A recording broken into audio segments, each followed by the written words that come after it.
Hello നമസ്കാരം. നമുക്കിന്ന് ചെറുപയർ പരിപ്പ് കൊണ്ടുള്ള പ്രഥമൻ നമ്മൾ സാധാരണ ട്രഡീഷണലായിട്ട് തേങ്ങാപ്പാലിൽ ഉണ്ടാക്കുന്ന പ്രഥമൻ ഉണ്ടാക്കാം കേട്ടോ. വളരെ ടേസ്റ്റിയാണ്. അതിൻ്റെ ടേസ്റ്റ് എൻഹാൻസ് ചെയ്യുന്ന ഒരു ടിപ്പുണ്ട്, അത് ഞാൻ ഇതിൻ്റെ ലാസ്റ്റ് കാണിക്കുന്നുണ്ട് കേട്ടോ. അപ്പോൾ അത് ഒരിക്കലും മിസ് ചെയ്യരുത്. അതാണ് ആക്ച്വലി ഈ ടേസ്റ്റ്, നമ്മൾ പ്രഥമൻ കഴിച്ചാൽ ഇതിൻ്റെ ഒരു ടേസ്റ്റ് നമ്മളെ നാക്കിലങ്ങനെ നിൽക്കുന്നതിൻ്റെ ഒരു പ്രധാനപ്പെട്ട കാരണം അതാണ് കേട്ടോ. അപ്പോൾ നമുക്ക് പെട്ടെന്ന് റെസിപ്പിയിലോട്ട് പോവാം. ഞാൻ ചെറുപയർ പരിപ്പാണ് എടുത്തിരിക്കുന്നത്.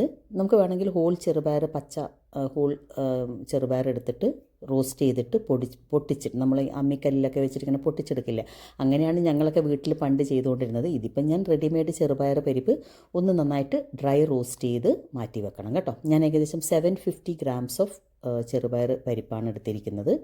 പിന്നെ അതിന് വേണ്ടത് കുറച്ച് ചുക്കിനെ ഇതുപോലെ ഇങ്ങനെ പൊടിച്ച് അതിൻ്റെ നാരുകളൊക്കെ മാറ്റി ഒന്ന് എന്താ പറയുക അരിച്ചെടുത്ത് മാറ്റി വെക്കണം.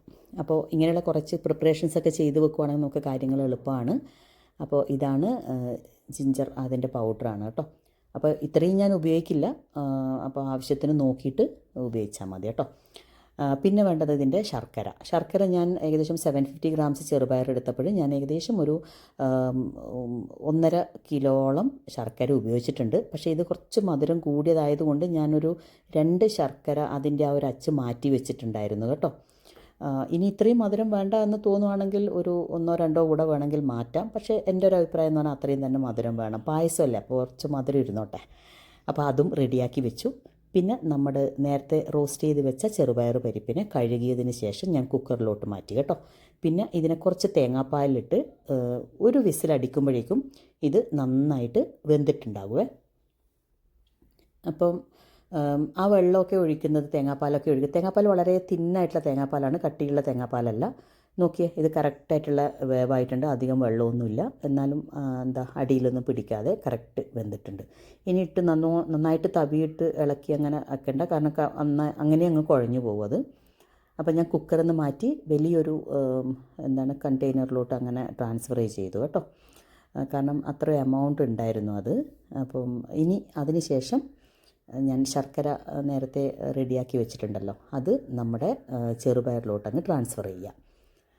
അപ്പം നമുക്ക് വേണമെന്ന് തോന്നുവാണെങ്കിൽ കുറച്ചുകൂടെ വെള്ളം ഒഴിച്ചിട്ട് ശർക്കരേനെ ഒന്നുകൂടെ തിന്നാക്കാം. ഞാനങ്ങനെ ചെയ്തില്ല, ഡയറക്റ്റ് ഒഴിക്കുക ചെയ്തത്. ഇനിയാണ് അടുത്ത ടാസ്ക്, നമുക്കിതിനെ നന്നായിട്ടൊന്ന് വരട്ടിയെടുക്കണം. അപ്പോൾ വരട്ടിയെടുക്കുന്നതിൻ്റെ കൂട്ടത്തിൽ ഞാൻ ഏകദേശം 2 ടേബിൾ സ്പൂൺ നെയ്യ് ചേർത്തിട്ടുണ്ടായിരുന്നു. അപ്പോൾ കുറച്ചധികം സമയം തന്നെ നമ്മളിങ്ങനെ ഇതിനെ വരട്ടി എടുത്ത് വെക്കണം കേട്ടോ.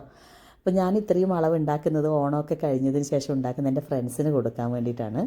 അപ്പോൾ എനിക്ക് കുറേ നോൺ മലയാളീസ് ആയിട്ടുള്ള എൻ്റെ കലീഗ്സ് ഉണ്ട്, അപ്പോൾ അവർക്കൊക്കെ കൊടുക്കാൻ വേണ്ടിയാണ് ഞാനിത് ഉണ്ടാക്കുന്നത്. അവർക്ക് ഭയങ്കര ഇഷ്ടമാണ് കേട്ടോ. എപ്പോഴും ഞാൻ കൊടുക്കുമ്പോഴും ഇതിൻ്റെ റെസിപ്പി അവർ ചോദിക്കാറുണ്ട്, എങ്ങനെയാണ് ഇത് ഉണ്ടാക്കുന്നതെന്നുള്ളത്. ഞാൻ പറഞ്ഞല്ലോ, ഇതിൻ്റെ ആ ഒരു ടേസ്റ്റ് അങ്ങനെ നാക്കിൽ നിൽക്കുന്ന ഒരു ടിപ്പുണ്ട്, അപ്പോൾ അത് ഞാൻ ലാസ്റ്റ് പറയാം. ലാസ്റ്റ് ഇതിനകത്ത് കാണിക്കുന്നുണ്ട് കേട്ടോ. അപ്പോൾ ഞാൻ ഇതുവരെ ഇതിനകത്ത് തേങ്ങാപ്പാലൊന്നും ഒഴിച്ചിട്ടില്ല. ഇങ്ങനെ വരട്ടി നന്നായിട്ട് ഇതിനെ വറ്റിച്ചെടുക്കണം. ഇത് ഓൾമോസ്റ്റ് കുറേ ലേറ്റായിട്ട് ചെയ്യുന്നൊരു പരിപാടിയാണ് കേട്ടോ. ഞാൻ 2 മണിയോളായി, രാത്രി 2 മണിയൊക്കെ ആയി ഇതൊക്കെ റെഡിയാകുമ്പോഴേക്കും. ഇനി ബാക്കി പരിപാടികളും തേങ്ങാപ്പാൽ ഒഴിക്കലൊക്കെ ഞാൻ രാവിലെ മാത്രമേ ചെയ്യുള്ളൂ. അപ്പോൾ ഞാൻ ജസ്റ്റ് ഒന്ന് വെള്ളത്തിൽ ഇറക്കി വെച്ചതാണ്. എന്നിട്ട് ഒരു നല്ല കോട്ടൺ ക്ലോത്ത് വെച്ച് അതിനെ ഒന്ന് അടച്ച് വെച്ചു. അതിൻ്റെ ആവി വീഴാണ്ടിരിക്കാൻ വേണ്ടി ചെയ്തതാണ് കേട്ടോ, ആവി വെള്ളം അതിനകത്തേക്ക് വീഴാണ്ടിരിക്കാൻ ചെയ്തതാണ്. അപ്പോൾ രാവിലെയായി, ഞാൻ ഏകദേശം ഒരു 5 മണി, അതായത് 3 മണിക്കൂർ കഴിഞ്ഞിട്ട് ചെയ്യുന്ന പരിപാടി കേട്ടോ. 5 മണി ആകുമ്പോഴേക്കും ഞാൻ തേങ്ങാപ്പാലൊക്കെ ഞാൻ റെഡിയാക്കി വെച്ചിട്ടുണ്ടായിരുന്നു. ഇത് 2ാം പാലാണ് കേട്ടോ. അപ്പോൾ 2ാം പാലിൻ്റെ കുറച്ച് ഞാൻ നമ്മുടെ ഈ ചെറുപയർ വരട്ടി വെച്ചിരുന്നതിലോട്ട് മാറ്റി നന്നായിട്ടൊന്ന് ഇളക്കി യോജിപ്പിച്ചു. ഞാൻ സ്റ്റൗവിലോട്ട് കത്തിക്കാൻ തുടങ്ങിയില്ല, ഒന്ന് മിക്സ് ചെയ്തതിന് ശേഷം ഒന്ന് സ്റ്റൗ ഓൺ ചെയ്യാമെന്ന് വിചാരിച്ചിട്ട് അങ്ങനെ മിക്സ് ചെയ്യാണ്. 2ാം പാലാണ്. 2ാം പാലാണെങ്കിലും കുറച്ച് കട്ടിയുള്ള പാല് തന്നെയാണ് കേട്ടോ ഇത്. അപ്പോൾ ഇനി നന്നായിട്ടൊന്നിതിനെ യോജിപ്പിക്കണം, അതാണ് അടുത്ത പരിപാടി. അപ്പോൾ ഇതിൻ്റെ മധുരമൊക്കെ കറക്റ്റ് ആയിരിക്കും കേട്ടോ. അപ്പോൾ അതുകൊണ്ട് നമ്മൾ അതിനെക്കുറിച്ചൊന്നും ബോധർ ചെയ്യേണ്ട, ഈ അളവ് അങ്ങ് ഫോളോ ചെയ്താൽ മതി. അപ്പോൾ 2ാം പാൽ ഒഴിച്ചതിന് ശേഷം നന്നായിട്ട് മിക്സ് ചെയ്ത് ഇതേ ഒരു പരുവത്തിൽ നമുക്ക് കിട്ടിയിട്ടുണ്ട്. അപ്പോൾ ഞാൻ അതിനിടയിൽ 2ാം പാലിൻ്റെ പാതി ഒഴിച്ചിട്ടുണ്ടായിരുന്നുള്ളൂ, അത് പിന്നെ ഞാൻ കുറച്ചായിട്ട് അതിനകത്തേക്ക് അത് തിളച്ച് ഒന്ന് വറ്റി വരുന്നതിനനുസരിച്ചിട്ട് അങ്ങനെ ചേർക്കുവാണ്. ഇതും 2ാം പാല് തന്നെയാണിത്. അപ്പോൾ ഞാൻ ഏകദേശം 6 തേങ്ങയുടെ ഒരു മീഡിയം സൈസ് തേങ്ങയുടെ പാലാണ് ഉപയോഗിച്ചിരിക്കുന്നത് കേട്ടോ. അപ്പോൾ പാലൊക്കെ ഒഴിച്ച് നന്നായിട്ടൊന്ന് തിള വന്നു. തിള വരുന്നതിനനുസരിച്ചിട്ട് ഞാൻ രണ്ടാം പാൽ കുറച്ചുകൂടി അങ്ങനെ ഒഴിച്ച് കൊടുക്കുന്നുണ്ട് കേട്ടോ. അപ്പോൾ ഓൾമോസ്റ്റ് ഇത് എന്നാലും കുറച്ചുകൂടി ഒന്ന് നല്ല രീതിയിലൊന്ന് തിള വരണം കേട്ടോ. അപ്പോൾ ആക്ച്വലി ഇത്രയും പ്രൊസീജിയർ കാണുമ്പോൾ നമ്മൾ വിചാരിക്കും ഇത് ഭയങ്കര ഡിഫിക്കൽട്ട് അല്ലേ എന്ന്. പക്ഷേ തേങ്ങാപ്പാൽ എടുത്ത് വെക്കുകയാണെങ്കിലുണ്ടല്ലോ വളരെ എളുപ്പമാണ്. കുറച്ച് സമയം എടുക്കും എന്ന് മാത്രമേ ഉള്ളൂ. പക്ഷേ നല്ല രുചിയുള്ളൊരു പായസമാണ്. ഇതാണ് ഞാൻ ഈ പറഞ്ഞ ടിപ്പ് കേട്ടോ. അതായത് നമ്മൾ രണ്ടാം പാലൊഴിച്ച് എല്ലാം റെഡിയായതിന് ശേഷം ലാസ്റ്റ് മാത്രമാണ് ഞാൻ ആ തിക്കായിട്ടുള്ള നമ്മൾ ഫസ്റ്റ് വെള്ളമൊന്നും ഒഴിക്കാതെ മാറ്റി വെക്കുന്ന പാലില്ലേ, അതായത് ഒന്നാം പാലെന്ന് പറയുന്ന തിക്കായിട്ടുള്ള കോക്കനട്ട് മിൽക്കാണ് ഞാൻ ലാസ്റ്റ് ഒഴിച്ചത്. അപ്പോഴേക്കും ഞാൻ സ്റ്റൗ ഓഫ് ചെയ്തു കേട്ടോ. ഇനി ഒന്നും ആവശ്യമില്ല. ഈ തളയിൽ തന്നെ ഈ നമ്മുടെ കാര്യങ്ങൾ റെഡി ആയിട്ടുണ്ടാവും.